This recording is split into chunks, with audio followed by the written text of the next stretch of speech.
Sorry, my my recording started and stopped again. So hopefully this is still live. Now it's still live. So so back to that. Optimistic and enthusiastic. So optimistic. The great news about real estate is there's always a piece of the pie.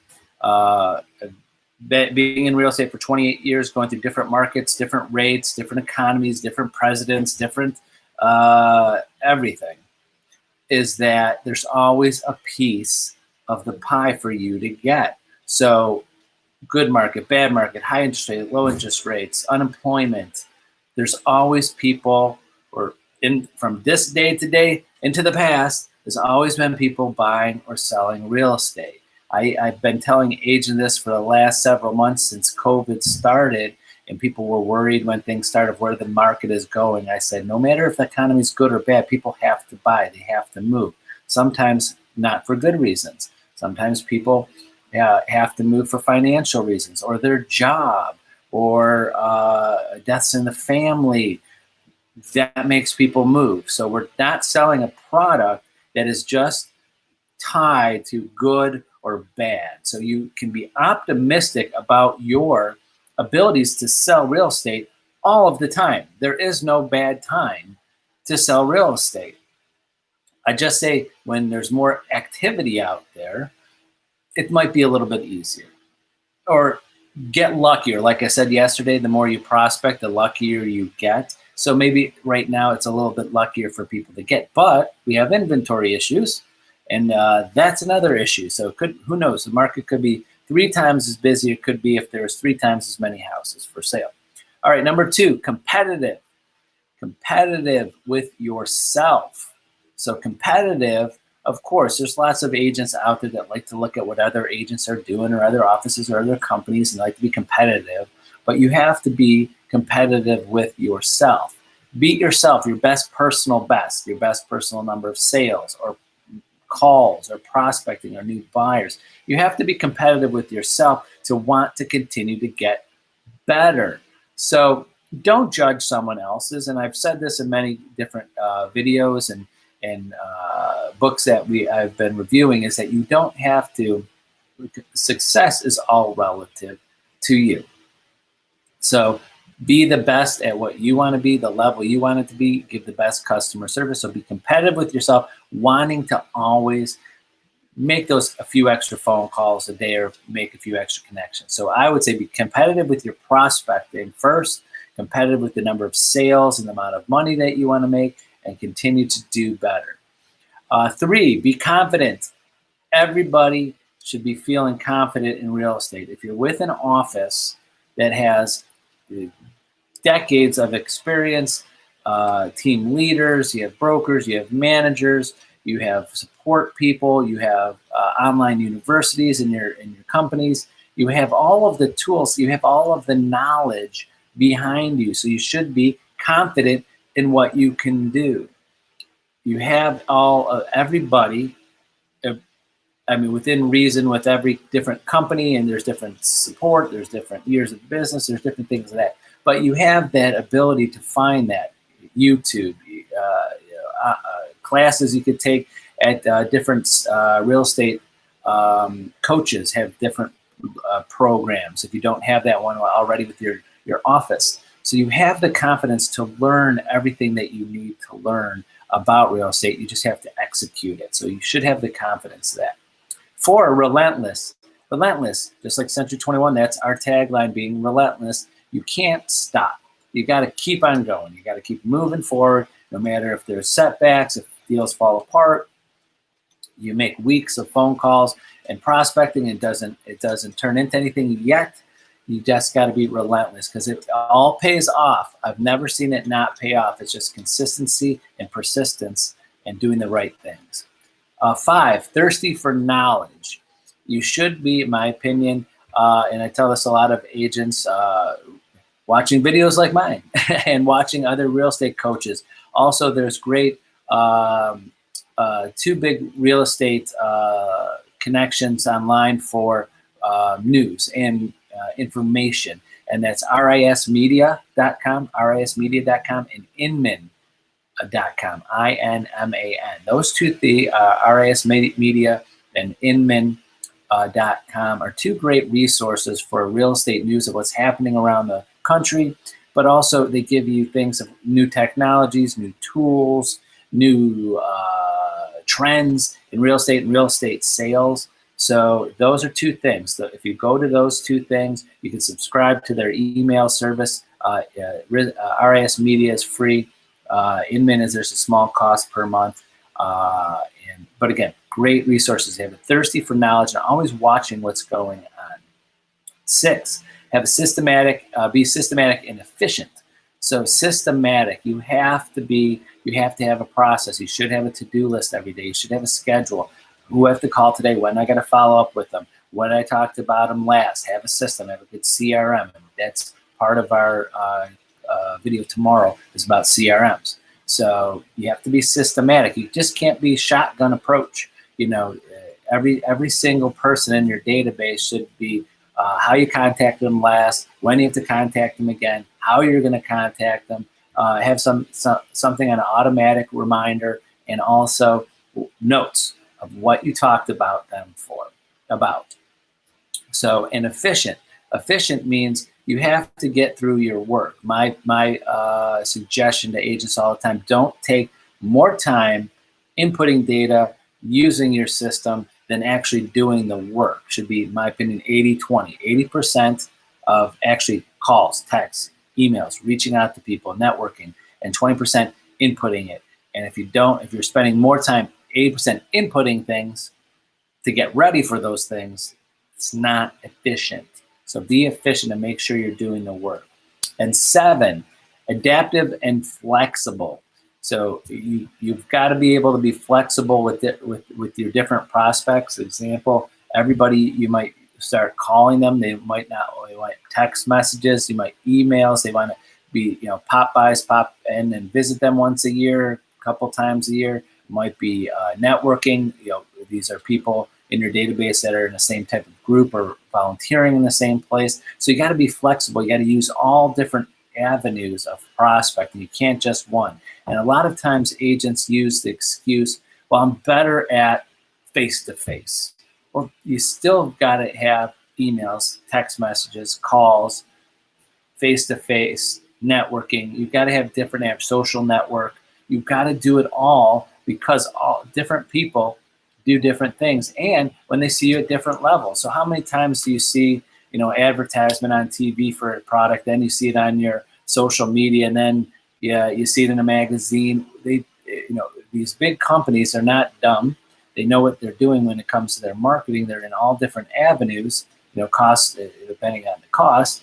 So you're seeing them at different places. So everybody in your database could be on your social media, so they see you doing things on social media, and you could be sending them automatic emails of what's going on in the market, or tips or ideas. And if, your company should have some type of email program. If not, there's many out there you can get, and then touching base with them. So there's different ways that you got to be adaptive, flexible, because people sometimes change.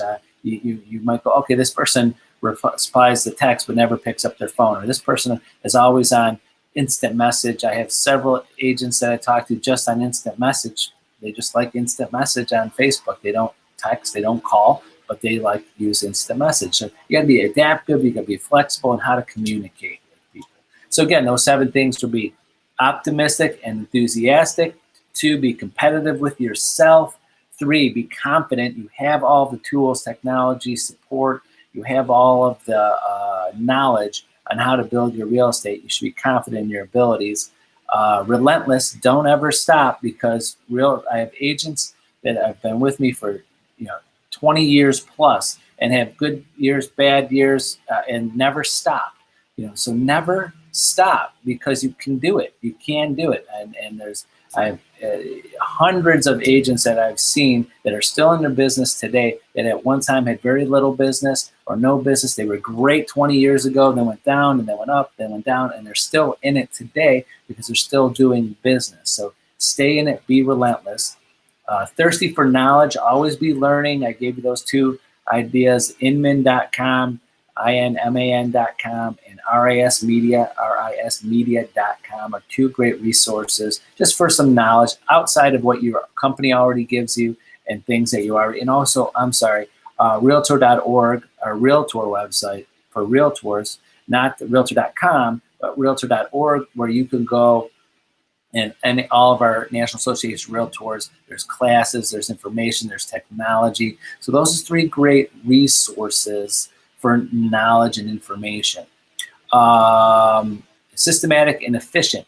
You got to have a system. You can't just every day go, and not take notes, not take organize and who you called, when you're going to follow up with them. You got to be a systematic, have a good system. We're going to go over some CRMs tomorrow. And last, adaptive and flexible with how you're prospecting. You got to be that.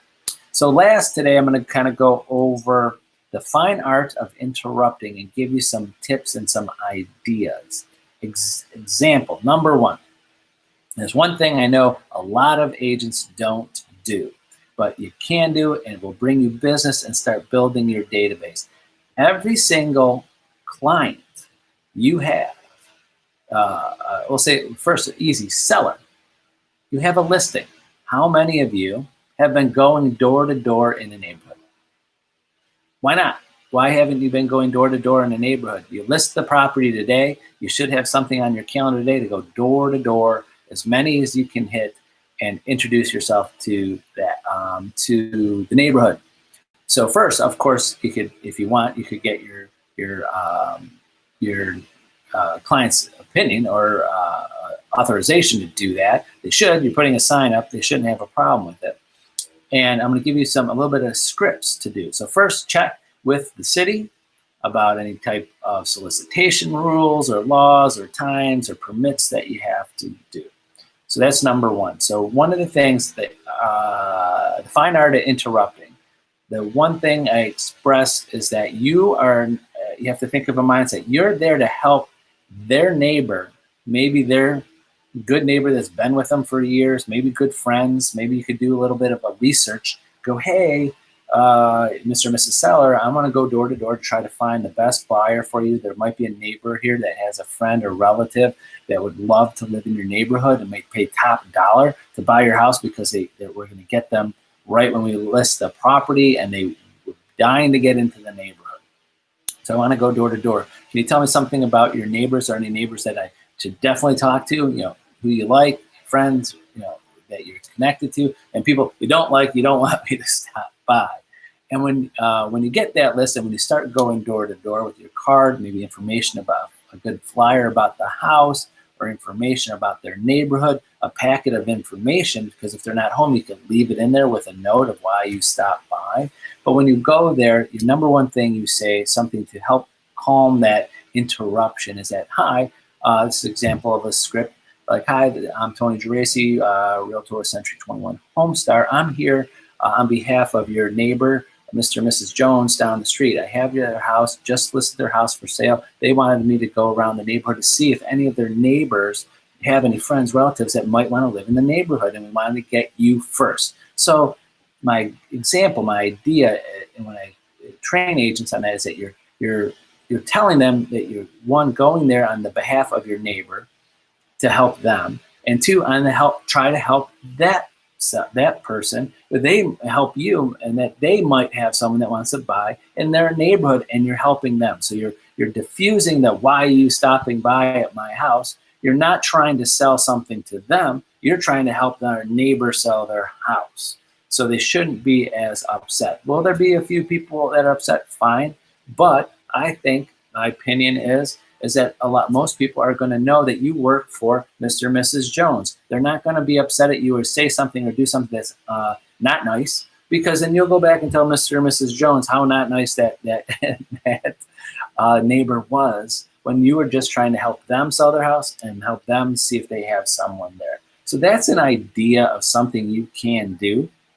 Same thing with an open house, is that any open house you do, you should spend the time to go spend the first hour or maybe the day before going door to door and meeting the neighbors. Again, you're going there on behalf of their neighbor that might be their friend or someone in the neighborhood to help them sell their house quicker, and also help them. They might know someone that wants to live in their neighborhood. I have agents that, many of you watching this may have had this happen to you, is that you've sold, all of a sudden you put a house on the market, and it's sold, and then your seller told me, oh my gosh, we sold it today. My neighbor across the street called me. They didn't notice the sign until later tonight, and their daughter wanted to buy the house, and they're so upset that they didn't know that their house was going to be for sale, and it sold so fast. And I've had sellers go, oh, I wish I had one more day. I wish I would have known that, because I would want that seller, that neighbor's daughter, to buy the house. I'm so upset that we sold to someone else too quickly.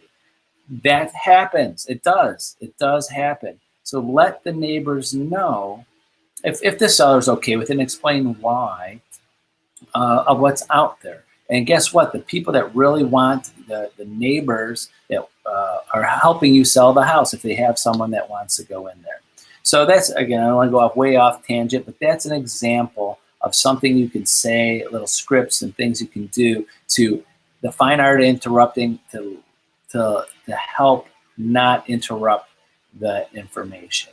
And the second idea is today about calls. When I mentioned yesterday, I mentioned many times before, every single client you have should be someone that's giving you referrals, someone that builds your database, someone that you can call on over the time, so you are their trusted advisor when they're ready to buy or sell a house. When those people give you their names and you call them, say Mr. and Mrs. Smith, say it's John Smith, it was your customer you just sold to, and they gave you 2 names of people. You got to call these people and go, hi, Mr. and Mrs. Smith, or Mr. Smith, this is Tony Geraci with Century 21 HomeStar. I just helped your friend, your relative, Mr. Jones, sell his house. He gave me your number, just wanted me to connect with you because he wanted me to make sure I reach out to you. So when you're ever ready to buy or sell a house in the near future, I would be the perfect person to help you with that. And I would love to be that person. Would you enjoy me connecting with you over the next few weeks, months, years, and give you information what's going on in the market, so when you're ready, I'm here for you. So that's an example of scripts. There's many different ways to make it your own, but that's an idea of how you can make those calls that their friend or relative gave you the number, and they put it in their mind that they know their friend or relative gave you that number, so they're not going to be as upset and treat you like a cold call as much. Not all the time, because I talk to many agents. Sometimes, a lot of times it works, occasionally it doesn't, but it helps you alleviate the pressure from them of why you're calling them. Someone else gave them the number, and they may and hopefully remember that over time, that's why you're connecting with them through email, through text, with information, is because their friend, their relative told them that you did a great job for them, and that you're their trust advisor when they're ready. And express to them and make it your own, this a type of script that says to them, I'm not here to sell you anything, only whenever you're ready. I'm service-based. When you're ready for my service someday, I would love to be your trusted real estate advisor. When you're ready, I'm here for you. I'll touch base with you and stay in connect with you. Keep my number handy. Again, you basically telling them, don't worry, I'm not going to be bothering you to convince you to buy or sell when you're not ready, but I just want to be here for you when you're ready. So hopefully those 2 things, that art of interrupting, phone calls on referrals, door-to-door, gives you some ideas of things that you can say to make that a little bit easier for you and easier for the people too. So that's it for today. It's about 20 minutes. Sorry, I went a little bit longer today, but remember, if you need anything, reach out to me directly. I'm happy to kind of go over this more in detail, one-on-one, and how to make this stuff your own, and how to be a fanatical prospector. So tomorrow we're going over my notes here, CRMs and mental toughness. So ideas on CRMs and things that you can use, and ideas and different CRM systems you can use, and mental toughness of prospecting. So that's it. Have a great Wednesday. See you tomorrow and Thursday at 11. Bye-bye.